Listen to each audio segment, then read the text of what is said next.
क्या हुआ उसे? रिजाइन दे दिया है। यकीनन मरियम साहिबा की वजह से।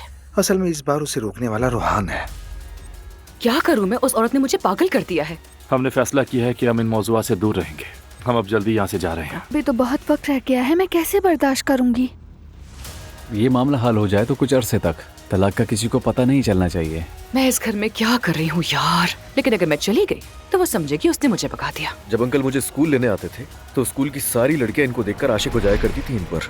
वाकई अजलान के लिए आप बहुत अहम हैं। अजलान की हर खुशी मेरे लिए बहुत अहम है। शायद ये मेरे लिए वार्निंग है। जवेरिया की बहुत याद आती है मुझे, पता है तुम्हें। हो सकता है दुआ इस बात का फायदा उठा रही हो सकता है उसकी जिंदगी में कोई आ जाए और उसके बाद वो तुम्हारी बेटी तुम्हारे पास छोड़कर चली जाए।